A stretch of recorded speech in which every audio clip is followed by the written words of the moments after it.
बिस्मिल्लाहिर्रहमानिर्रहीम, अस्सलाम वालेकुम जी। मैं हूं नजमुल हसन बाजवा। आपको हमारे फेसबुक पेज और यूट्यूब चैनल पर खुश आमदेद।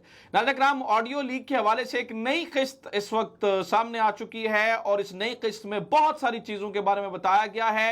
एक खातून के बारे में बताया गया है, एक ताकतवर खातून, और इसके बारे में मैंने बंगाली खातून लिखा है। गो कि इसे पढ़ के कुछ और ही इंप्रेशन आता है, लेकिन फिर भी बहरहाल ये लफ्ज़ मैंने बिल्कुल सही इस्तेमाल किया है। ये एक बंगाली खातून ही है, एक बड़ी ताकतवर खातून है जिनकी इस पूरे मामले के अंदर एंट्री हुई है और इस पूरी किस्त का नाम पीएम गेट रखा गया है। नाज़रीन इकराम, हैकर ने, ये जो मतलब हैकर है, इसने जिसके बारे में इस वक्त मुख्तलिफ राय पाई जाती हैं, इसने एक नई किस्त जारी करके बहुत सारा डाटा उसमें बता दिया है। और इसमें तकरीबन ये जो इसने नया थ्रेड जारी किया है, इस थ्रेड में जिसके अंदर तकरीबन 10 ट्वीट्स हैं, इसने पूरी की पूरी इंफॉर्मेशन दी है।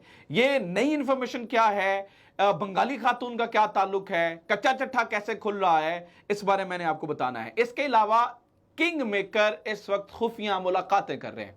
ये किंग मेकर कौन है?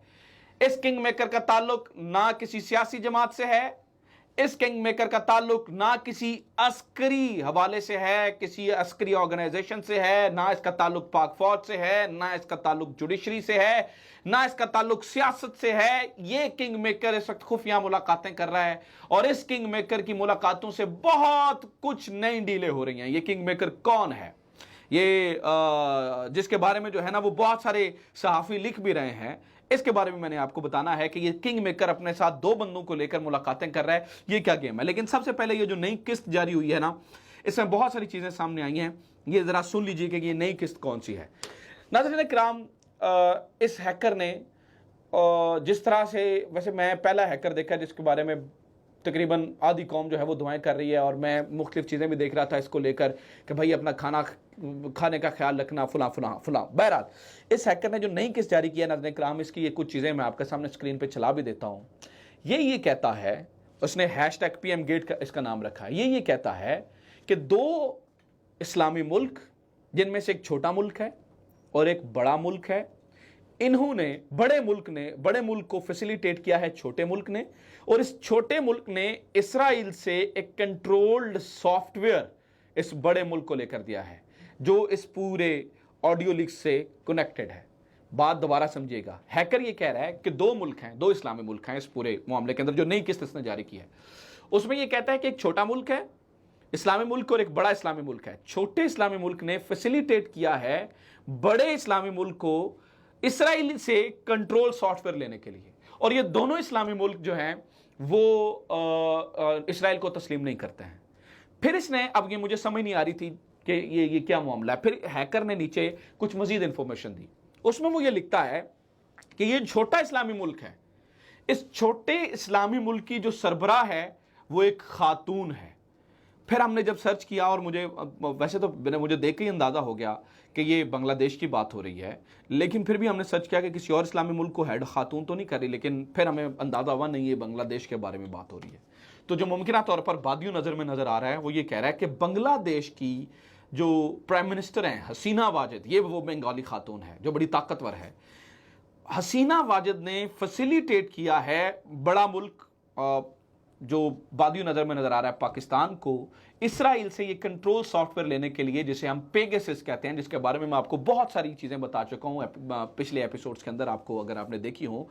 उस पेगासस से ये सारी ऑडियो लीक्स हुई हैं। अब ये ज़रा कैसे काम करता है पेगासस, ये ज़रा सुन लीजिए।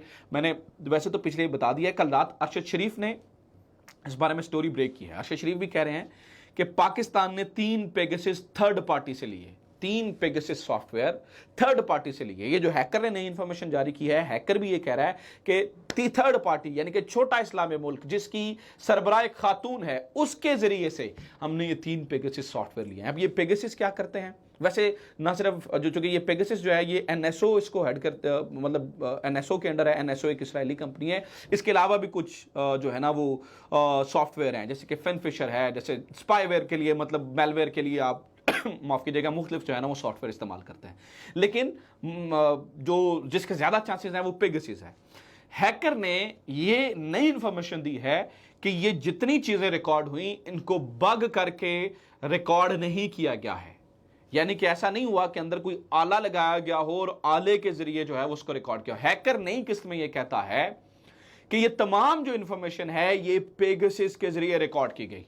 अब पेगासस सॉफ्टवेयर एक इसराइली सॉफ्टवेयर है जिसे आप मोबाइल के अंदर डाल देते हैं तो वो आपके मोबाइल का माइक्रोफोन भी इस्तेमाल कर सकता है, वो आपके मोबाइल का कैमरा भी इस्तेमाल कर सकता है और वो से ऑन करके उन चीज़ों को वीडियो भी रिकॉर्ड कर सकता है और उसकी ऑडियो भी रिकॉर्ड कर सकता है। जो एक यहाँ पर बादियों नज़र में पहला आर्गूमेंट बन रहा है और जो हैकर इंफॉर्मेशन दे रहा है और जो रात अरशद शरीफ ने दिया, और इसके अलावा पीआईटीबी के जो पुराने चेयरमैन हैं उमर सैफ साहब, उमर सैफ ने भी ये कहा है कि Pegasus, this is the tweet, ठीक है, पेगासस उन्होंने लिखा कि पेगासस जो है ना वो इस्तेमाल हुआ, यानी कि ये सारे इशारे करते हैं कि पेगासस ने ये सारा, पेगासस से सारा काम हुआ है। अब जरा बात समझिएगा कि ये पेगासस किस तरह से इस्तेमाल हो सकता है। देखें, अगर आप प्राइम मिनिस्टर को देखें, प्राइम मिनिस्टर की सिक्योरिटी को देखें तो ये 4 लेयर्स से सिक्योरिटी होती है, ठीक है। सबसे पहले 111 ब्रिगेड, फिर पुलिस, फिर आईबी और फिर आईएसआई, ये 4 लेयर सिक्योरिटी होती है। और पेगासस जो है वो उसके इस्तेमाल के लिए आपने ये देखना होता है कि क्या कोई फ़ोन अंदर लेके गया, क्योंकि फ़ोन से ही के अंदर ही आप उसको डाल के मैलवेयर करके जो है ना वो इन्फॉर्मेशन ले सकते हैं। तो पीएम इस वक्त जो सबसे रात एजाज सैयद ने भी ये स्टोरी ब्रेक की कि इस वक्त जो शक का इजहार किया जा रहा है वो तौकीर शाह जो प्रिंसिपल सेक्रेटरी हैं शहबाज शरीफ साहब के, उन्होंने ये जो है ना उनके फ़ोन से ये सब कुछ हुआ है। अच्छा, इसकी एक आर्गूमेंट ये भी है कि कल जो कौमी सलामती कमेटी की कॉन्फ्रेंस हुई थी उसके अंदर जो नई कमेटी बनी है जिसके हेड राना सनाउल्लाह साहब हैं, वो पहला हुक्मनामा उन्होंने ये जारी किया है कि पीएम हाउस के अंदर किसी किस्म का जो स्मार्टफोन है वो नहीं लेके जाया जाएगा। तो इसका मतलब ये हुआ, जो सारी चीज़ें हम डॉट्स कनेक्ट कर रहे हैं तो उसका मतलब है कि ये जो सारी ऑडियो लीक्स हुई ये मोबाइल फ़ोन से हुई, स्मार्टफोन से हुई। अच्छा, इसके बारे में हैकर ये भी कह रहा है, अब सुनिए ज़रा, हैकर ये कह रहा है कि इससे पहले जितने बड़े इंस्टीट्यूशंस थे उनको अगर बर्तरी हासिल थी तो वो इंफॉर्मेशन की बुनियाद पे थी, डाटा की, और अब मेरे पास वो तमाम डाटा मौजूद है। और डाटा इज़ ऑयल नाजरीन, डाटा आप समझिए data is a new oil, ठीक है। तो वो कहता है कि ये तमाम डाटा मेरे पास, और हर रोज वो हैकर क्या कर रहा है, एक के बाद एक, एक के बाद एक के बाद एक नई किस्त जारी करता चला जा रहा है, जिससे जो है ना वो चीजें दिन ब दिन जो है वो खुलकर सामने आ रही हैं, ठीक है। अच्छा, तो इसके बारे में जो है ना वो वैसे तो एजाज सैयद और उमर चीमा ये बताने की कोशिश कर रहे हैं कि ये सारा कुछ जो है ना ये जो है ना वो पीटीआई के लोग कर रहे हैं।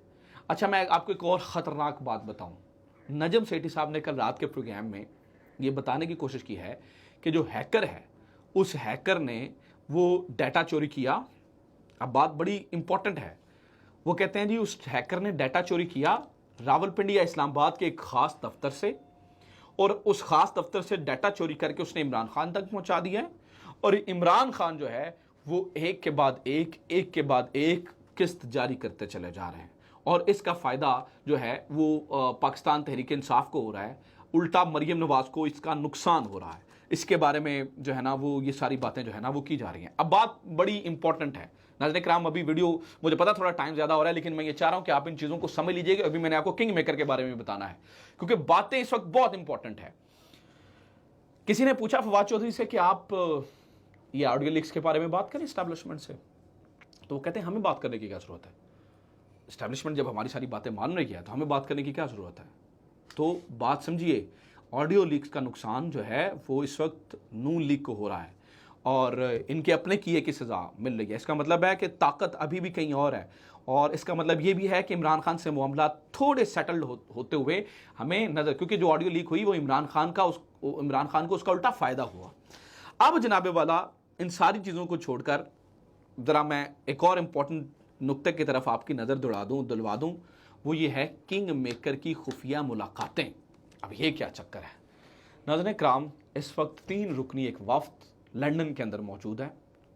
उस 3 रुकनी वफ्द में ना तो वो अस्करी है, ना वो सियासी है, और ना ही जो है वो उनके पास गवर्नमेंट की कोई पोजीशन है, ठीक है।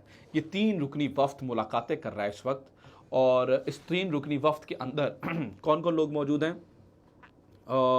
जो है ना वो, अच्छा जी, ये ताज़ा तरीन खबर आई है कि इमरान रियाज खान का यूट्यूब चैनल हैक हो गया है। ये ताज़ा तरीन खबर है, इमरान रियाज खान का यूट्यूब चैनल हैक हो गया है। अगेन ये बड़ी एक अफसोसनाक बात है, इसके बारे में मैं अगली वीडियो में आपको बताऊंगा। पहले आप ज़रा इस किंग मेकर के बारे में सुन लें। नाज़रीन किराम, ये जो किंग मेकर है, ये जो 3 बंदे हैं, इनमें से एक बंदे का सरनेम रियाज है।